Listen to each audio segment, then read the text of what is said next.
What's going on, guys? Welcome back to the channel. So this video, I'm going to be talking a bit about should you or should you not delete your truck in this day and age.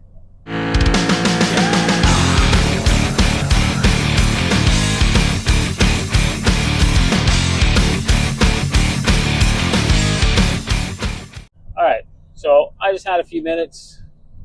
Just went to the States to pick up some parts that is easier to get across myself rather than dealing with the shipping companies and brokerage. So I'm just on my way back and figured I would just record something quick here.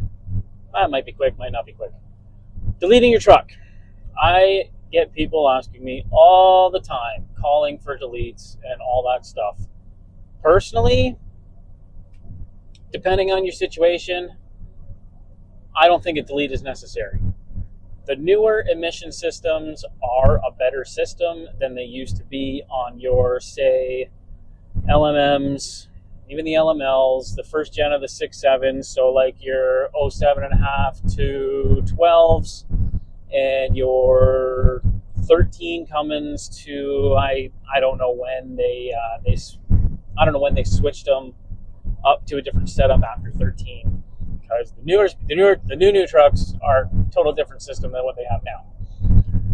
So if you're just somebody that has a diesel for the sake of having a diesel, a delete is probably your option to go with, because if you do a lot of idling, if you do a lot of stuff like that, you're going to hurt the emission system. Idling is what kills them. The soot load and everything in the DPF doesn't get hot enough, and if you do short trips all the time, don't get on the highway, don't tow anything, that's a lot of the trucks that I see that have issues. I mean, a DEF truck is going to have issues regardless, just because that fluid is junk. But if you're not working that truck, you will definitely have more issues.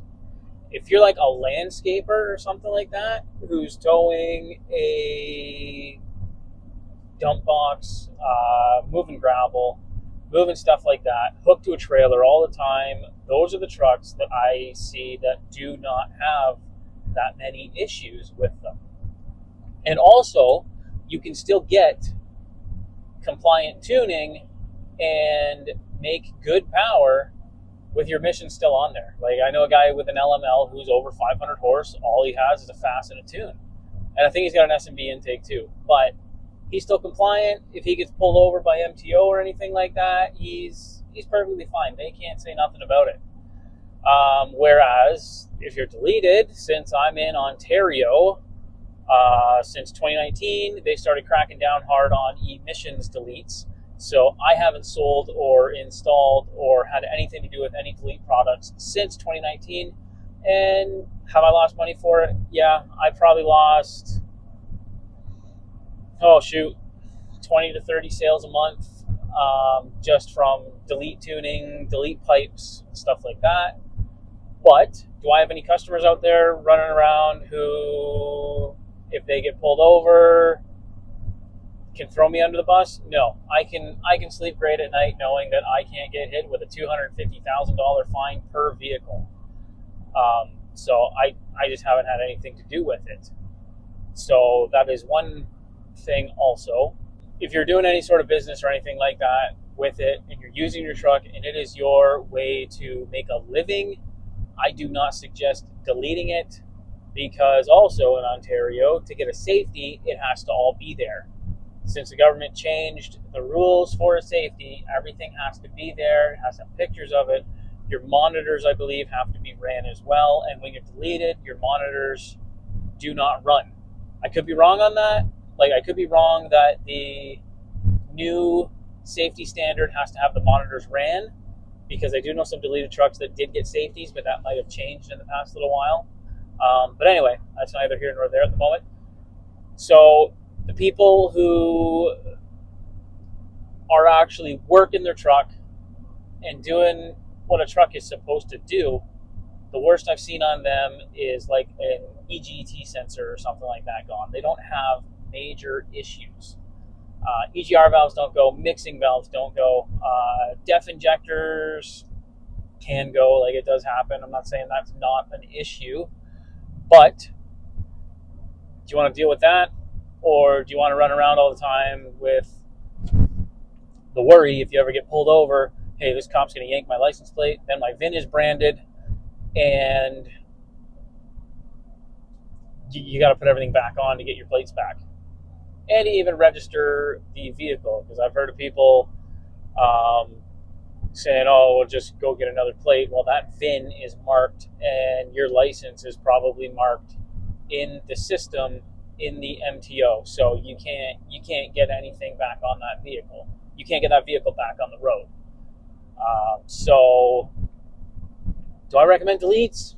If you're just puttering around in the grocery getter and you don't really work the truck or have anything that's going to cause a red flag or something to you, or if you have an eco diesel or a diesel car or something like that, yeah, you can probably get away with deleting it. I still don't recommend it just because you can get into a whole bunch of problems with it. And another reason is there's a lot of people out there now that are doing deletes and tuning that their tuning should not be on vehicles. I have fixed a bunch of trucks and stuff that they got a delete off Kijiji, threw it on there, and the truck ran like crap. So basically, I replaced the ECM and then recommended them to a tune that wasn't garbage. Because these people online, you can't get a hold of them. It's basically doing a drug deal. So that is my opinion on deletes. Should you delete your truck? It's basically up to you. The newer trucks, does it help with longevity and stuff like that? I don't know. If you do compliant tuning, you can still make good power, still get better fuel economy, and you can sleep at night knowing that you're not a red flag out there.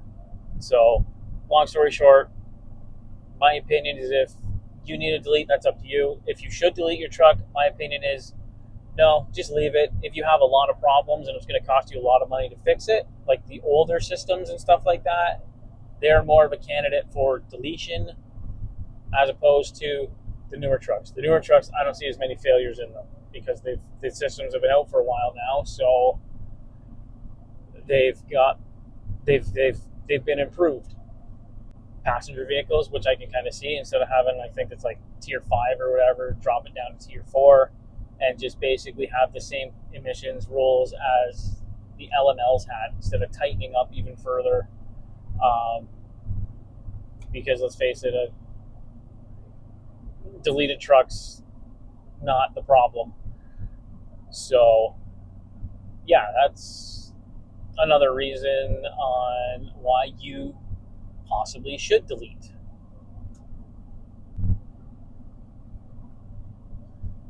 Does deleting make your truck run better? Yes. Does deleting save you fuel? Yes, you will get a better fuel mileage increase if you delete your truck rather than tuning it not deleted. If you're doing a conversion, you're kind of stuck with having to delete sometimes. Are emissions repairs costly? Yeah, they can be very costly. I had a customer back in the day. He had a '08 Cummins, I believe, and his fan clutch went, so the check engine light went on. Well, the fan clutch was an expensive component, so he didn't replace it. He just put the fan on like a toggle. So he wanted it on, he toggled the switch on. When he wanted it off, he shut it off. Well, since the check engine light was on, that tripped a code and disabled the regen. So that truck wouldn't regen anymore. He just kept driving it like that, and then over time, the codes just snowballed, and it plugged up his DPF and plugged up his CAT and everything. So he basically needed a whole new emission system underneath the truck. And I priced that out, and it was, I think it was like $8,000 to $10,000 to replace everything under the truck. Or I could delete it for $1,500. He could have it done. So there are circumstances like that where deleting will save you a lot of money, but those days are gone now. With stuff that's happening with the EPA and everything, I know I'm in Canada, but we still loosely follow their rules. Everything they do, we kind of do. So with the changes in that, Some stuff on deletion may be changing. I doubt it. I doubt they'll go where it's the Wild West. They may just drop the tier of regulations for. So thanks for watching. Hopefully you enjoyed this video. Don't forget to like us on Facebook, subscribe on YouTube, and follow us on Instagram. And if you like this, just let me know down below. If you like just talking and getting some information, maybe do a Q&A, something like that. I don't know. So thanks for watching, and we'll catch you on the next one.